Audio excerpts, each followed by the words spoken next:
안타까운 거는 이제 사회로 이렇게 환원하는 어떤 그런 그게 돼야 되는데 이분들은 우리들은 사라졌어요. 또 벌고 나면 그 다음부터 그분을 찾을 수가 없어.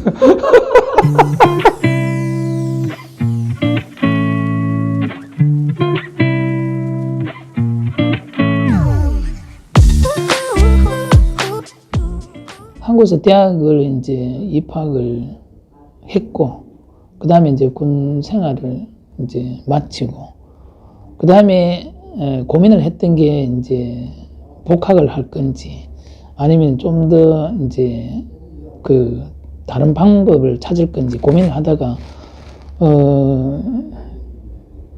결국은 이제 미국으로 유학을 가게 됐습니다. 그때 당시에 이제 84년도였죠. 그래서 상당히 일찍 이제 유학을 갔습니다. 그래서 그때는 이제 유학을 가보니까,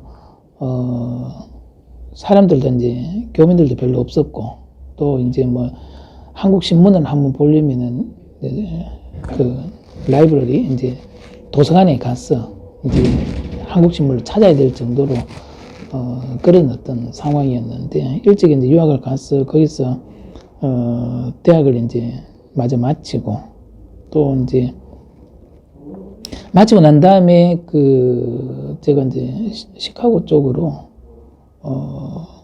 또 일을 좀 했었어요. 시카고 이제 지역으로 가서 일을 하는데 이 규모가 한국하고는 다르더라고요. 굉장히 그 시카고 다운타운은 그야말로 그 갱들의 역사가 있는 그 시카고 그 다운타운에서 제가 이제 한 1년 정도 그래서 이제 프랙티컬 트레이닝을 한다고 이제 그래서 잡을 잡아가지고 일을 했었는데, 날마다 하여튼 뭐 사건 사고예요. 그래서 이제 도저히 안 되겠다 하고 이제 빨리 이제 워싱턴 DC 쪽으로 이제 대학원을 이제 옮겨가지고 이제 MBA를 하면서 그때 결혼을 했고요.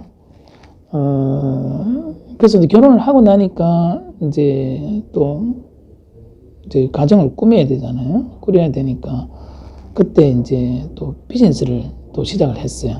이제 항상 뭐 MBA는 이제 수업이 밤에 있기 때문에 이제 밤에 수업을 들으러 가고, 비즈니스는 이제 아침부터 오픈해가지고 와이프하고 이제 같이 일을 하다가 저는 이제 수업 들으러 가면은 와이프가 이제 저녁에 문을 닫고 이제 저녁에서 만나고 이제 그런 생활을 했었죠. 근데 이제 다행스러웠던 거는 조그만 비즈니스를 하나 했는데 거기서 학비하고 생활비를 다 벌었던 것 같아요. 예. 그래서 또 비즈니스도 잘 되고, 그러다가 이제 고민을 많이 했어요. 이제 한국을 돌아가야 되나, 여기서 계속 이제 그 미국에서 영주권을 받아가, 그때 당시에 이제 MBA 뭐 이렇게 대학원을 나오면은 그 6개월인가 1년 만에 그 영주권이 나오는 프로그램이 있었어요. 그걸 이제 일단 지원을 했었죠. 지원을 해가지고 이제 영주권을 받아서 거기서 이제 처음에는 있을 생각을 하고 지원을 했었는데,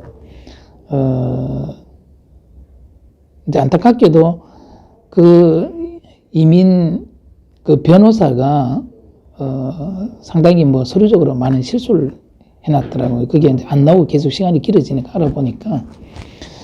그래서 이제, 한국으로 돌아가라는 어떤 계신가 보다 하고, 그때 이제, 생각에 그러면은 이제 부모님도 한국에 계시니까 그러면 한국을 좀 갔다가 미국은 또 언제든지 또 오면 되지 않겠냐. 이런 생각하고 이제 한국을 가게 됐죠. 가서는 이제 뭐 대기업 이제 삼성에서 또 근무도 했고, 근데 지금 한국에서 한 14년 정도 있었는데, 그게 너무 편했던 것 같아요. 오히려 지금 생각하면은 미국에서 계속 이제 그 하루하루를, 정말 뭐 전쟁을 치르듯이 그렇게 살았던 게, 더 이제 본인이 성장하는 데는 더 크게 성장하지 않았겠나 생각을 하는데, 한국에 이제 직장생활 하고, 뭐 마지막에는 이제 제가 또 비즈니스도 하다가 이제 왔었는데, 돌아보면은, 그런 안정적인 생활이, 뭐, 심적으로 뭐, 편안한 감은 줬었지만도, 너무 오랜 기간 동안에 세월 낭비를 많이 했구나 하는 생각을 또 했었습니다. 너무 편했기 때문에. 그래서 외국을 다시 나가야 되겠다 생각을 하고, 캐나다에 이제 오게 된 계기는 뭐냐 하면은, 한국에 있으면서도 항상 그 환상이 있었어요. 이제 한번 또 나가서 도전을 해야 된다 하는 그런 환상은 있었는데, 이제 한국 생활이 너무 이제 뭐 안정적이고 편하니까 거기서 이제 직장 동료들하고 또 재밌게 즐기면서 또 뭐 술 마시면서 그렇게 지내고 보니까 그게 또 세월이 금방 흘러가더라고요. 그래서 이제 애들이 이제 성장을 하니까 제가 이제 마케팅 회사를 이제 운영을 했었는데, 리서치 회사를 한국 지사장으로 이제 근무하면서 외국인 마케팅 회사였거든요. 거기서 이제 저희들이 이제 정성조사를 하면은 항상 이제 외국 사람들이 왔어요. 그리고 이제 그게 통역하는 친구들이 통역을 해주고 이제 이렇게 했었는데, 그 친구들한테 물어보니까 자기들이 이제 주변에 이제 외국에서 오래 생활했던 사람들, 뭐, 이런 친구들을 보면서 초등학교 한 5, 6학년 정도 외국에 나가면은 가장, 자기들은 생각에 이제 한국 언어도 어느 정도 이제 자리가 잡혀가 있고, 또 외국 언어도 이제 잘 받아들이고 하기 때문에 초등학교 한 5, 6학년 정도가 가장 얘들을 밖으로 이제 공부시키고 데리고 나가기가 가장 좋은 시기다.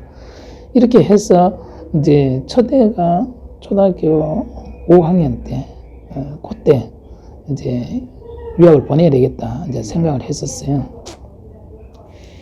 그래서 이제, 준비를 해야죠. 근데 이제 얘들은 자기들이 이제 부모를 떠나서 유학을 가야 된다 이런 생각을 뭐 전혀 안 하고 있었으니까, 그래서 이제 제가 이제 그런 생각을 하면서 이제 얘들이 어렸을 때인데 이제 미국 여행을 제가 한번 데리고 갔어요. 그래서 뭐 서부부터 동부까지 이제 계속 여행을 하면서 보여주면서 이제 여러 가지를 이제 이야기를 했죠. 하니까 큰애가 자기도 외국 나가서 공부하고 싶다고 그렇게 이야기를 하더라고요. 그래서 잘 됐다.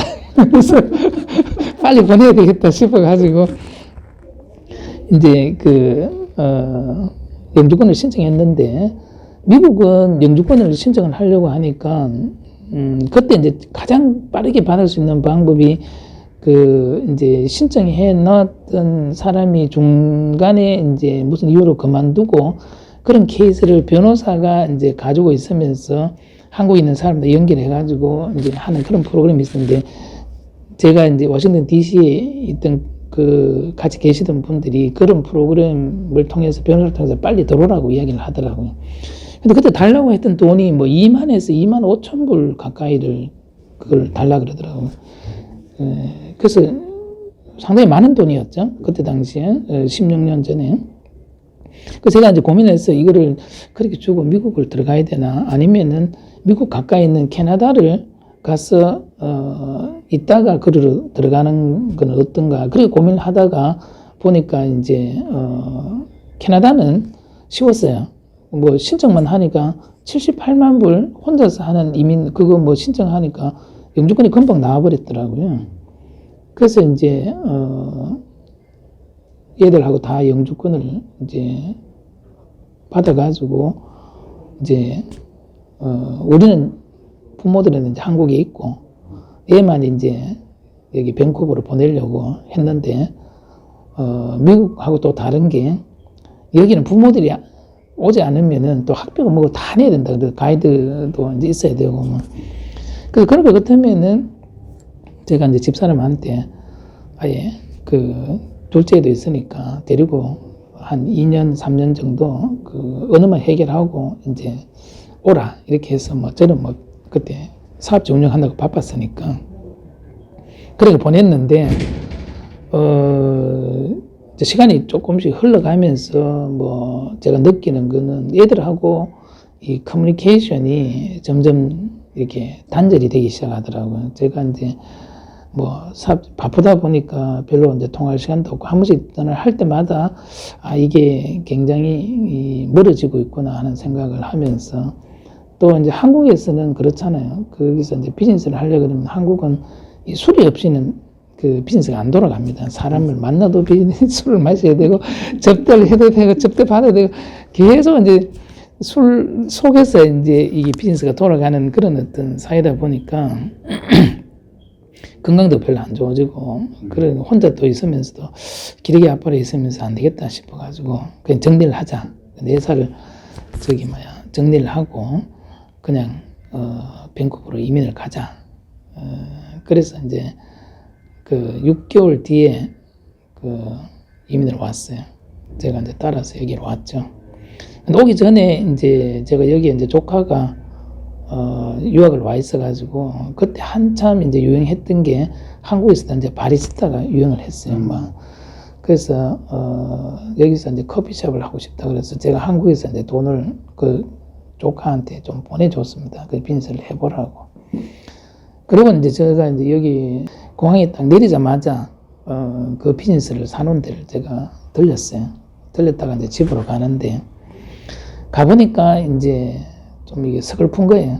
이제 그때 이제 조카가 23살인가 그래 됐는데, 제대로 지금 비즈니스를 운영을 하고 있는 것 같지도 않고, 그렇더라고요. 그래서 그런 상황에서 안 되겠다 싶어가 제가 이제, 어차피 돈은 제가 냈으니까, 그 다음날 새벽 5시 반에 일어나서 제가 그 커피숍으로 출근했어요. 그 출근해가지고, 비즈니스를 이제, 같이, 조카하고 둘이 같이 이제 운영을 했었어요. 근데 한 번도 저도 이제 커피숍을 해본 적이 없어요. 제가 이제 강남에 있을 때는 거기 이제 사무실이 있었는데, 항상 출근하면서 하도 우리는 이제 머리만 많이 쓰는 직업을 하니까 이런 일도 좀 해보면서 머리도 쓰고 좀 병행했으면 좋겠다 했는데, 그게 현실로 나타난 거예요. 이제 커피숍을 해야 되는 어떤 상황이 생긴 거예요. 근데 한 번도 해본 적이 없는데, 손님들은 간간히 와요. 근데 한 달 매출표를 받아보니까, 적자예요. 렌트비 내니까 딱 맞고, 인건비가 안 나오는 거예요. 그게 무료 봉사를 하고 있는 거예요. 이게 왜 그랬지 하면서 이제 상당히 이제 제가 고민을 많이 한 게, 그래서 미국에서는 조그만 비즈니스를 하는데 생활비하고 학비가 거기서 다 벌렸는데, 여기서는 왜 생활비가 안 나오지? 어떤 문제가 있는 거지? 하고 제가 이제 그때부터 연구를 좀 했었어요. 근데 이제 제가 이제 깨달은 거는 뭐냐 하면은, 여기가 완전히 유럽 방식이구나. 사람들이 워낙 보수적이다 보니까 비즈니스를 오픈하고 나면은 오질 안 해요. 자기들 가는 데만 가지. 어떤 새로 비즈니스 오픈했다 해가 자기들이 이걸 트라이를 안 하는 거예요. 그만큼 사람들이 이제 보수적인 어떤 사람들이 이제 주변에 대부분 살고 있는 거예요. 그걸 몰랐던 거예요. 미국 사람들은 이제 이쪽도 가보고 저쪽도 가보고 했는데, 이 사람들은 자기가 가면은 1년 내내 시키던 메뉴 그것만 시키고, 그 자리에 앉아가지고 그것만 하고, 딴 거는 변화를 싫어하는 거예요. 그걸 이제 보니까, 여기가 참 독특한 나라. 그래서 일단은 좋은 거는 뭐냐, 고객을 한번 만들어 놓으면 떨어지진 않아요. 웬만큼은 이제 개판치지 않고는. 그러다 보니까 그런 장점이 있는데, 이게 고객을 끌고 오는 게 이게 너무나 이게 시간이 걸린다. 그게 1년 반이 걸린다는 걸 이제 깨달았습니다. 그래서 비즈니스를 하는데, 저는 이제 미국에서 마케팅을 했기 때문에, 거기서 이제 여러 가지 이제 마케팅 기법을 가지고 있는 부분들을 이제 적용을 하기 시작을 했는데, 그 중에서 제일 첫 번째로 제가 한 거는, 일단 고객 손님들을 이름을 다 외웠어요. 그 이름 어떻게 외우냐 하면은, 이 사람들이 한번 찾아오면은, 이제 처음에는 이제 반갑게 이제 인사할 정도고, 두 번째 오면은 이제 저 소개부터 먼저 합니다. 나 테드인데 너 이름은 누구냐? 그러면 이제 그 사람들은 그런 부분에서는 굉장히 친절해요. 자기 이름을 가르쳐 주고. 그 두 번째, 세 번째, 그러니까 그 이름을 듣는 순간에 이제 기록을 해요. 이 사람이 검은 모자를 썼다. 차를 붉은 차를 탄다. 다 기록을 해놔요. 이제 다음에 이제 왔을 때, 이제 커피숍, 유리창이 있으니까 보이잖아요. 저 사람이 저 차를 주차를 하면은 이제 그 기록을 뒤지는 거예요. 이 사람에 대해서. 아, 저 사람 이름이 뭐지, 뭐. 그리고 전번에 이야기했던 게 뭐지, 다 기억하고는 들어오자마자 이제 이름을 불러줬어요. 그래서 그 사람 깜짝 놀라는 거죠. 이 사람이 어떻게 나를 기억하지? 그리고 이제 하나 하셔야 되는 거는 이 밴쿠버는요, 이 외로운 도시예요. 이제 이 북미 지역이 다 그렇지만 이 철저한 개인주의로 움직이잖아요. 이 서구 문화가 개인주의다 보니까 그런 프라이버시를 타치를 안 하잖아요. 뭐 잘 아시다시피 여기에 길거리에 보면은 그 속도 감지하는 그 기계가 없잖아요. 그거를 없앤 이유가 거기에 찍혀가지고 이제 그 프라이버시 문제 때문에 문제가 되기 때문에 다 없앴다고 이야기를 하더라고요. 그 정도로 이제 여기는 개인 프라이버시를 굉장히 중요시하고 이 개인주의가 철저한 어떤 나라예요. 그러다 보니까 이 사람들한테 말을 걸어주고 사랑방 역할을 하는 데가 커피숍밖에 없는 거예요. 그 사람들은 그 이야기를 나누고 싶어가지고 커피숍을 오는 거예요. 근데 우리가 이제 제가 이름을 불러주고 이야기를 해주고 들어주고 이야기를 해주니까 너무나 좋을 거 아니에요. 이거는 이제 가서 막 얘기를 합니다. 주변 사람들한테. 그 커피숍을 갔더니 테드라는 친구가 있는데 자기가 너무나 뭐 이야기도 잘 통하고 뭐 그렇더라. 그럼 또 데리고 와요. 또 데리고 오고. 그러니까 이제 조금 이제 손님이 이제 늘어나기 시작하더라고요. 물론 이제 뭐 그런 어떤 서비스적인 어떤 그런 부분들 뭐 그런 것들도 이제 중요하지만도 여기서 이제 비즈니스를 하시는 분들이 특히 이제 많은 그런 스몰 비즈니스 쪽에서 이 손님을 상대하는 경우에는 저는 생각하기에 이제 그런 어떤 보수적인 손님들의 어떤 그런 보수성이라든지 그 다음에 이제 그런 개인주의 성향이라든지 이런 것들을 잘 이해해가지고 그 사람들이 나를 계속해서 이제 손님을 데리고 와주고 키워줘. 그러니까 내가 크는 게 그 사람들이 우리를 키워줘야 되는 어떤 그런 마인드로 비즈니스가 바뀌어야 된다고 저는 생각을 하고요. 근데도 그게 6개월 지나니까 이제 한 배 정도 뛰고 한 9개월 지나니까 또 조금 올라가고 그러니까 1년이 좀 지나니까 한 3배 정도 이제 매출이 뛰니까 그 다음부터는 이제 생활비가 나오기 시작하더라고요. 집사람을 제하고 뭐 한 7,000불 가까이 벌었던 거 그때부터는. 그러니까 이제 제가 이제는 여기 커피숍에 제가 뭐 커피숍을 하러 밴쿠버에 온 건 아니니까 이제는 떠나야 되겠다. 그래서 이제 그 스타벅스에 일하던 친구를 한 명 거기에 이제 데려다 놓으니까 한 2,000불 정도 월급이 나가더라고요. 그리고 저는 이제 석세서에 가가지고 뭐 그때 시간당 뭐 20몇 불 이렇게 해서 풀타임으로 이제 잡을 잡았어요. 또 이제 인터뷰를 하면서 또 상당히 여기도 이제 면접 과정이 서류를 이제 검토를 하고 그 인터뷰를 이제 서류 전형이 통과되면 인터뷰를 하는데 미국하고 좀 달랐던 게 여기는 인터뷰를 하면서 레퍼런스를 바로 그 자리에서 달라 그러더라고요. 3명을 레퍼런스 주면은 그 사람들이 다 전화를 해서 이 사람 대해서 레퍼런스를 다 체크를 하는 거예요. 저는 이제 이민 온 지 그때 뭐 1년 정도밖에 안 됐으니까 특별한 레퍼런스가 없어가지고 주는 것도 몰랐죠. 인터뷰 끝나니까 레퍼런스를 달라고 하니까 그럼 제가 내일 만들어서 보내주겠다 하고 저는 왔죠. 와서 이제 커피숍에 오는 손님들한테 회계사, 뭐 은행 지점장 그분들한테 3명의 레퍼런스가 필요하니까 이제 해달라 이제 이렇게 이제 부탁을 했었어요.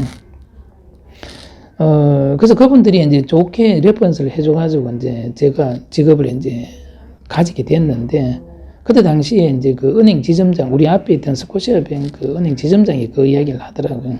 여러 사람들이 이 커피숍의 주인으로 이제 거쳐갔대요. 자기가 이 가게를 지켜보면서 하나 이제 좀 독특한 게 있었다고 이야기를 하더라고요. 그걸 이제 우리 이제 석세서에 있는 디렉터한테 이야기를 해서 이제 그거를 이제 저를 뽑았다는 한번 우연찮게 그런 이야기를 들은 적이 있는데 자기가 이제 그 커피숍에 오면은 항상 이제 테드가 이제 이름을 불러주고 아는 척을 해주고 근데 그게 그렇게 사업을 이렇게 번창시키고 변화시키는 거라고는 자기는 처음에는 생각을 안 했는데 비즈니스가 크는 걸 보니까 그 조그만 행동이 굉장히 이 비즈니스에 영향을 미치는구나 싶어가 자기는 너무나 임프레스했다.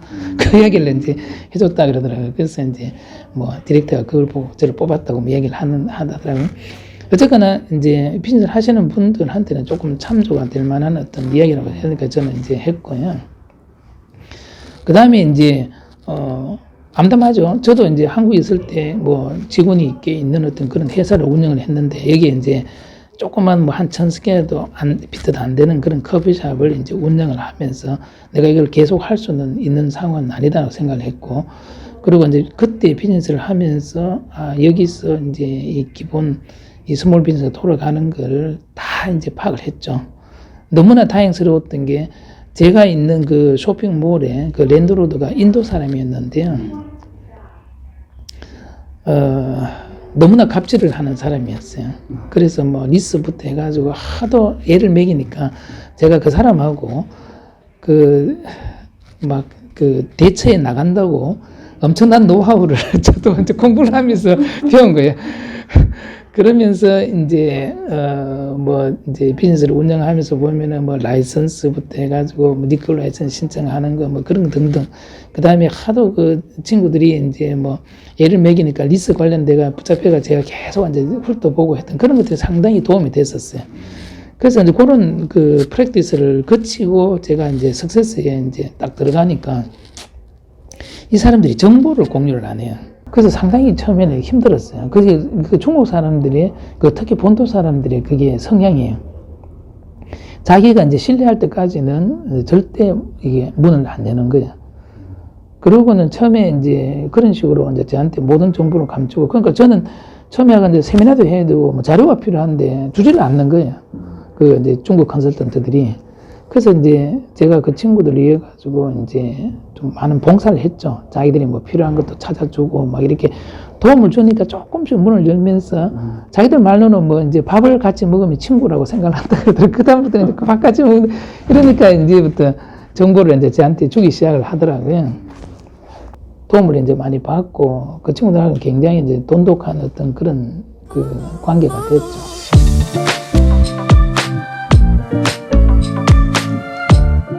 그래서 KSBN을 제가 운영하면서도 이제 수많은 시간을 기다리는 거예요. 이제 또 그런 그 좋은 분들이 나타나셔가지고 또 후원도 해주시고, 밴쿠버에 와서 보니까 저도 배웠어요. 그 봉사라는 게 사실은 그것도 중독성이 굉장히 강해요. 그게 이제 중독성이 있는 게, 저도 우연찮게 이제 이민자 봉사기관에 오면서, 이게 내가 일생 동안 참 회사 생활하고 비즈니스를 하면서 내 자신을 위해서 막 살아왔는데, 수많은 분들이 와서 이야기를 하면서 도움이 필요하다 그러니까, 저분들을 어떻게 도와야 되나, 자꾸 생각하다 보니까 이게 이제 중독이 있는 거예요.